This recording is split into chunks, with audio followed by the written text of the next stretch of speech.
All right, shalom. First and foremost, we want to give our honor and glory to Yahweh, Ba'ashem, Yahawashi. We want to give double honor to the apostles of GMS. We also want to say salutations to the elect. All right, this is another episode of GMS Morning.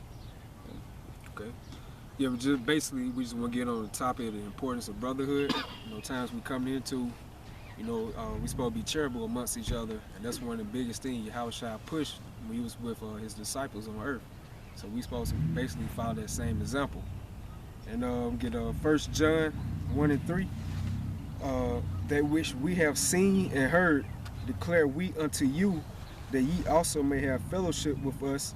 And truly our fellowship is with the Father and with his Son, Yahawashi. All right, I'm jump. Okay. All right. And these are some examples in the history of how our forefathers were good brothers as well. This is John 17 and 9. Hey, I pray for them. I pray not for the world, but for them which thou hast given me, for they are thine. Okay, and now Yahawashi talking to the disciples, basically is talking about the them is referring to the elect of Israel, you know. And that's the 144K brothers, 12,000 out of each tribe. So everybody really think and saying that's the world he praying for. Really, you look in fact, that's talking to the elect, you know. All right, we get 1 Peter 2 and 17.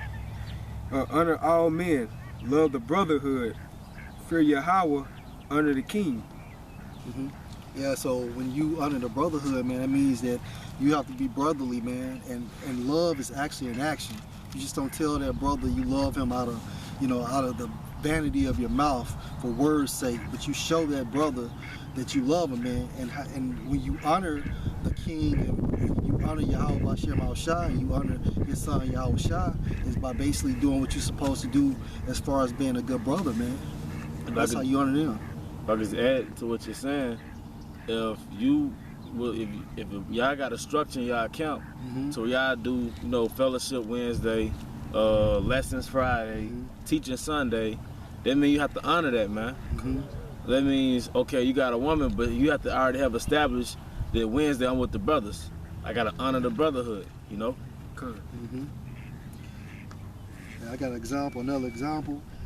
This is an account of Genesis 14 and 12. And they took Lot, Abraham's brother's son, who dwelt in Sodom, and his goods, and departed. Verse 13.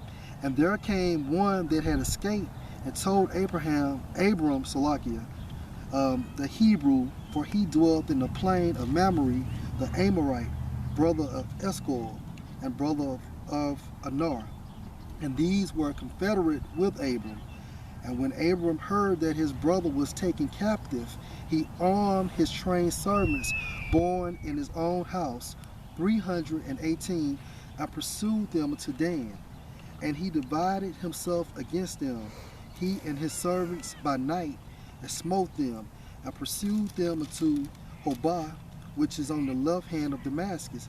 Verse 16, this is the point. And he brought back all the goods, and also brought again his brother Lot, and his goods, and the women also, and the people. So basically, that's just an account of how my forefather Abram, when Lot was taken in captive, basically, man, he did what he had to do to get his brother back, man.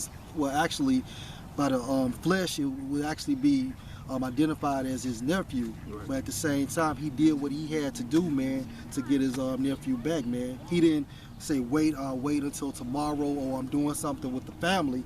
He did what he had to do. Okay. Basically, we supposed to be in that same spirit like he was, in these times coming up ahead, especially, in Jacob's trouble. And just to back that up, that's 1 John 3 and 16.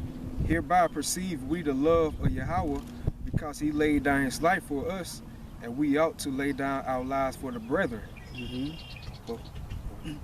So that's like one of these brothers, man, and basically Esau is pursuing us. And so, you know, if one brother is that sacrificial lamb so the other brothers can get away, man, that's what you gotta do, man. You know, that's how you show, that's the ultimate, man, gesture that you can do is give your life for a brother, man. You know? Nah, man, that's beautiful. You said it out. Verse 17. But whoso have this world's good and see his brother have need and shut up his bowels of compassion from him, how dwelleth the love of Yahweh in him? You're not a fucking brother, man, if you do that. And then how do you, you know, the world good is your salary, your annual income. And let's just say one of these brothers, man, needs help with their rent, or needs gas money, or needs to eat, or can't fellowship because basically he doesn't have enough money to pay for his food. And so you got 60 or 70 something dollars in your pocket and you skew that brother out the way, man. You're not being a brother, man. You know? And that disannuls everything you do in front of man's eye. You could be the best speaker, the best reader. You could be like a great orator. But if you're not a brother, then you're not even really in the truth, man. You know, and I just want to say this too, just to add balance to everything, man. Because you know I'm currently in between the whole job thing, man. You should still, as a man that's receiving help from brothers, you should be looking for work, man. You know, don't just depend. You know, you gotta help yourself too. You know, going back to the scripture in Thessalonians, you know, live a quiet life and doing work with your own hands. You know. I got one. Go ahead, bro. This Ecclesiastes 29:10. Lose that money for thy brother, that friend, and let it not rust on a stone to be lost. So basically what they're saying is when you see that brother in need, you help that brother out, man. You don't worry about stacking your money up, man. Because at the end of the day, it's gonna go to some bullshit anyway. You know, you may take a chick out to eat, or you may just blow it on some clothes. But how dare you when that brother is in need of that money, man? This Philemon 1:5-6. Hear of thy love and faith which thou hast toward the Lord Yahawashi and toward all saints, which is going to the Israelites, that the communication of thy faith may become effectual by the knowledge of every good thing which is in you and Yahawashi. And you look up that word communication, you know, that goes back to commune. You know, that's basically talking about fellowship. And to jump for a precept for that, 1 Peter 4:7-8. This is going to how much being a good brother, fellowshipping like that, how Yahawashi cares about that, what he'll do for you. 1 Peter 4:7. But the end of all things at hand, be therefore sober and watch unto prayer. And above all things, have fervent charity among yourselves.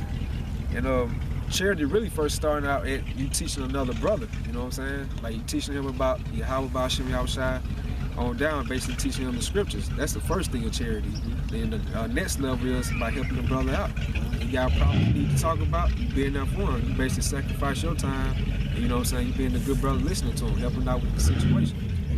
Just to add to what you say, it says you have to have a fervent charity. So basically, you're supposed to be on fire to help your brother out, man. It says, above all these, have fervent charity among yourselves, for charity should cover the multitude of sins.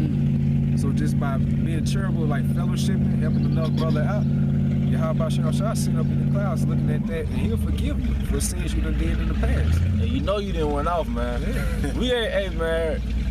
Even when you think you're doing good, you know that little 3-week run or that week run when you think, man, I did good, I did videos, I read, I studied, you still messed up. I got one for you, bro. Another example. In Romans 9:3, this is Paul. For I could wish that myself were accursed from Yahawashi for my brethren, my kinsmen according to the flesh. Basically, that's Paul telling the Israelites over there, it was Romans, right? The Israelites in Rome, how he wished he was in Yahawashi's seat to take Yahawashi's, basically his burden, what he did by dying on the cross, you know what I'm saying? So We don't see too many people like that with that same type of spirit. Paul, he was down for it. He didn't want the nation, beginning with the elect, to have to sustain what we're going through now too. He wanted to take all those sins on himself. Hey, can I say this? In the movie 300, we bring a movie up time, but what's his name? Leonardo said he'll die for his brothers, on that battlefield, so. And another point you brought out, Wyatt Earp. Yeah. And he always showed brotherhood. Don't none count more than brothers, he said. I got one more. Hey, this is Revelations 5 and 4. And this is John the Revelator. He states, and I wept much because no man was found worthy to open and to read the book, neither to look thereon. Verse 5, and one of the elders said unto me, weep not. Behold, the Lion of the tribe of Judah, the root of David, have prevailed to open the book and to loosen the 7 seals thereof. So basically, John the Revelator, man, he was so hurt because he was worried about our nation, man, that, okay, how is the elect going to get this understanding, man? Because at this time, I don't see a man that's worthy to loosen up those seals. And then he was comforted in the spirit world, and it was like, no, don't worry about it, because Yahawashi is that guy to take on this task, man. I hope the point been made right there. That's one thing the brother of war, he always pushes out. We get into the breakdowns of the scriptures and stuff like that, the deep breakdowns. But one of the foundations he always bring out just by having faith and being a good brother, and stuff like that takes you a long way in this truth. So I hope our point been made to you, brothers, and hope you were edified. With that, we're gonna give our honor and glory to the Heavenly Father, Yahweh, Ba'ashem, Yahawashi. We're gonna say double honors to the apostles of GMS. Salutations to the elect. Shalom.